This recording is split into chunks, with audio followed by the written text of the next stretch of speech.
Savannah landed the largest economic development project in Georgia history, and it's only one of 8 mega projects reshaping our region right now. In this video, we're breaking them all down. We've sold over 500 houses along the Georgia coast, and we've never seen this much change happen all at once. If you live here or you're thinking about moving here, watch this before you make any decisions. Let's start here with the Hyundai EV Metaplant, because this one connects to a lot of what we're going to show you today. Drive about 40 minutes west of downtown Savannah on I-16, and you'll pass what used to be farmland in Bryan County. What's there now is something we've never seen before in Georgia. The Hyundai Motor Group Metaplant America, or HMGMA for short, is a 16 million square foot electric and hybrid vehicle campus sitting on a 2,900 acre mega site in Ellabelle. It opened back in March of 2025, and it's officially the largest economic development project in Georgia's history. They're building vehicles for Hyundai, Genesis, and Kia. The electric Ioniq 5 and Ioniq 9 are already coming off the line, and hybrid Kia models are set for later this year. There's also a battery plant on site with LG Energy Solution, plus major suppliers like Hyundai Mobis, Hyundai Globus, and Hyundai Steel all operating right there. There are already thousands of jobs here with a goal of 8,500 workers on the mega site. When you look at the bigger picture across the state of Georgia, this project is expected to create close to 40,000 jobs. The initial investment came in at $12.6 billion. Then, before it even fully settled, Hyundai added another $2.7 billion expansion, intending to produce 500,000 vehicles a year by 2028. On top of that, 3,000 more jobs are expected to be created. You can see how this has become the largest economic development project this state has ever seen. From a real estate standpoint, we've watched this change Bryan County in real time. It's now the fastest growing county in the entire state. The demand for housing, schools, healthcare, and infrastructure between Savannah and the plant is unlike anything we've seen here. A lot of what's going on in this region ties back to this one project. The plant is open, it's expanding, and you're already seeing that show up in home prices and population growth west of Savannah. And this is still early. At this point, you're probably wondering, what does this all mean for you? Whether you already live here or you're just thinking about moving. If this growth is part of what draws you in,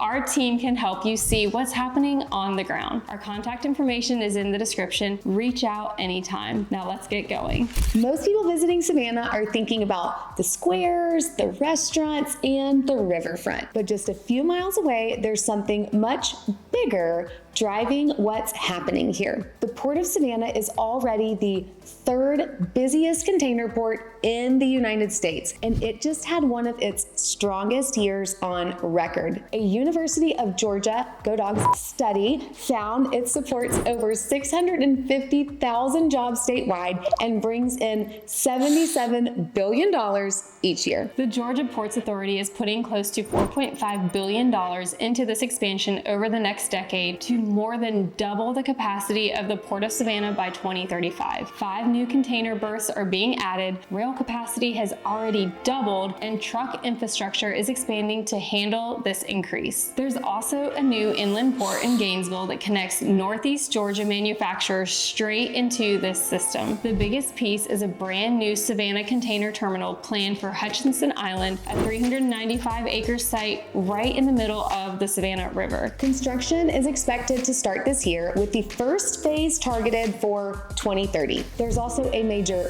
bridge project that ties into all of this as well, and we'll cover that when we get into infrastructure in just a little bit. The port and the Hyundai plant are working closely together in a very real way. More manufacturing brings in more cargo, and more cargo drives expansion, and that creates more jobs, which brings more people into our area. The Port of Savannah is one of the main economic drivers for the entire state, and it's scaling to keep up with what's coming next. One piece of that investment is already under construction, and it's bigger than most people expect. There's a facility on the Savannah River that's been moving cargo since 1958. For years, it's just done its job, mixed cargo, steady, nothing flashy. That's what makes what's happening there now such a big shift. The Georgia Ports Authority is investing $1.54 billion to turn Ocean Terminal into a full container terminal, rebuilt to handle the next wave of much larger ships. There's about 2,650 feet of new berth space, enough for 2 large ships at once, along with 8 electric ship-to-shore cranes, dozens of hybrid yard cranes, and a fully updated container yard. There's also a $29 million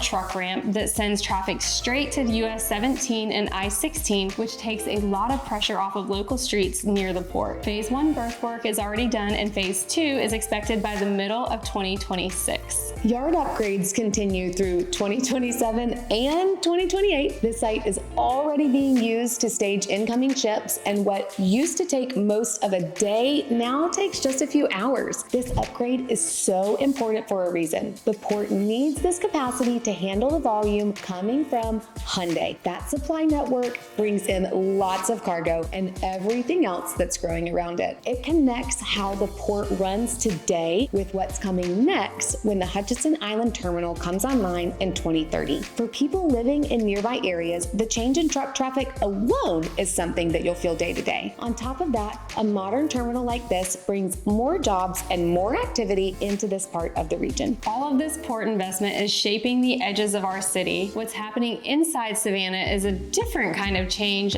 altogether. If you lived in Savannah for any amount of time, you're familiar with the west side of our town. It's the part of the city that's cut off from downtown by the Springfield Canal. It's surrounded by old industrial land and years of underinvestment. What the city just approved changes all of that. At the beginning of October in 2025, the Savannah City Council approved the Canal District Master Plan. It's called Common Ground, with 19 projects across 55 acres from Boundary Street towards I-16, including areas like Carver Village, Brickyard, and Cloverdale. The 1893 Waterworks building is being restored into a community market and local business hub, with a $9 million stabilization contract approved in March of this year to get that work moving. The Springfield Canal is planned to be widened and turned into a recreational space with a Riverwalk-style plaza along the water. And $20 million is being invested in stormwater upgrades to deal with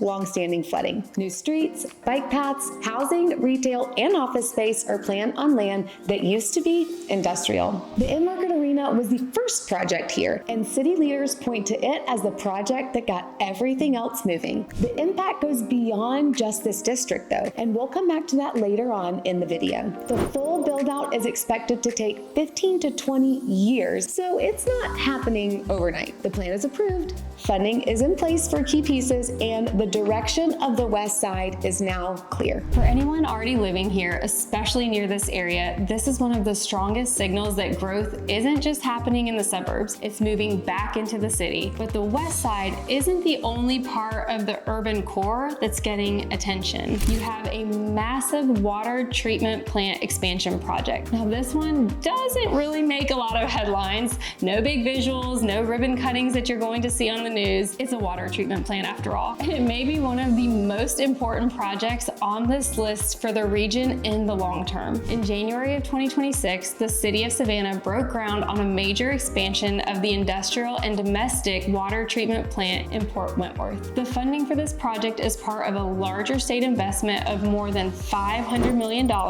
for regional water supply. The current plant has been running since the mid-1940s. As the population has grown, the industrial demand has also increased, and the gap between what the plant can handle and what the region needs has become a real limit. This expansion is designed to more than double capacity over time, with phase 1 expected to be completed in 2028 and phase 2 from 2030 to 2032. Water infrastructure sets the limit for growth. Without the capacity, new development is delayed, industrial expansion slows, and the region can't keep pace with demand. The level of investment here shows how seriously the state is taking the growth happening in this area. That infrastructure is there to support what's coming next, and you can see that growth most clearly is happening in this area. area. This one is personal for us, and we want you to understand why. Richmond Hill is where we live. It's where we do a big part of our business, and we have watched this community grow year after year. And what's happening here is unlike anything that we have ever seen in our entire careers. Hartwood at Richmond Hill is a master planned community of nearly 7,000 acres right off of I-95. It's about 25 to 30 minutes from downtown Savannah and about 40 minutes from the Hyundai Metaplant. The first neighborhoods, Loblolly and Tupelo, are finished or well underway.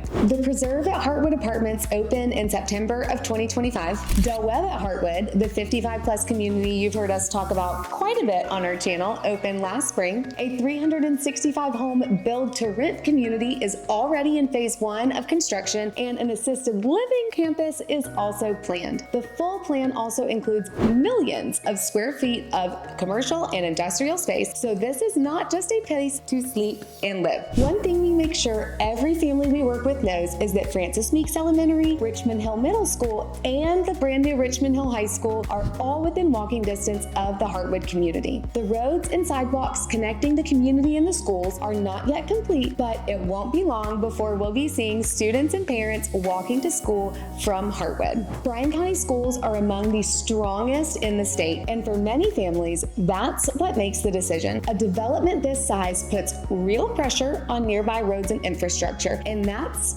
what we're getting to next. Growth at this scale puts pressure on everything, including the roads, the highways, the bridges, and transit that holds a region together. The I-16 and 95 interchange was one of the most overdue fixes in all of Georgia. It's the main connection point between the port and the rest of the country, and for years it was a real bottleneck for freight and for daily traffic. The massive project is already making a difference with our local traffic patterns. There's also a plan to widen I-16 from 2 lanes to 3 lanes in both directions across about 32 miles between I-95 and Highway 67. It's currently under review with developer selection expected later this year and construction expected to start in early 2027. This is the route that connects Savannah to the Metaplant, so this expansion is tied directly to that growth. I-95 south of Savannah is being looked at as well. Earlier this year, the Georgia Department of Transportation opened a public input on a plan to widen about 22 miles from Richmond Hill up to the South Carolina border, adding a lane each way. For the people already living in that corridor, that daily drive north is part of life. A wider I-95 makes that a whole lot easier.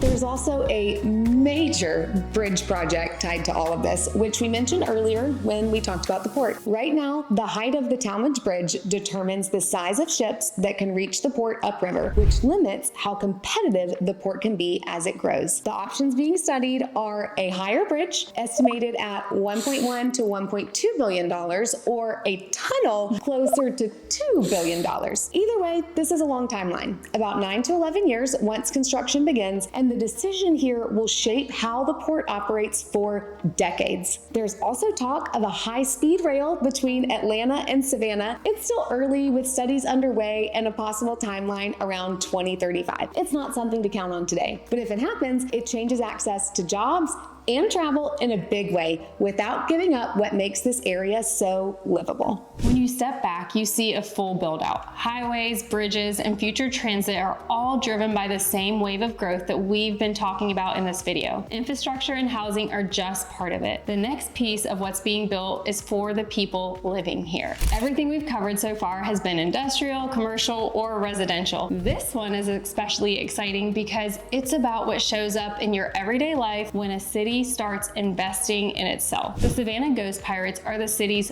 first pro hockey team, an ECHL franchise that launched in 2022 and plays at the Enmarket Arena on the west side. The arena holds around 9,500 people and was built with voter-approved SPLOST funding, and it's becoming a main spot for concerts, touring acts, and live events in the area. We mentioned it earlier as part of what started the momentum on the west side. What's grown around it is just as important. In August of 2024, the Ghost Pirates and the city of Port Wentworth broke ground on Anchor Park, a $46.2 million sports and entertainment complex on 150 acres just off of I-95. The highest point of construction has already been reached, and both the Ice Cove, and the amphitheater. Phase 1 is set to open across this summer and fall, and that includes the Ice Cove, a massive training facility with 2 full-size ice rinks open year-round for skating lessons and events. The Port Wentworth Amphitheater is a venue that will seat around 5,000 people, and it is set to open later this summer. There are also multi-use sports fields,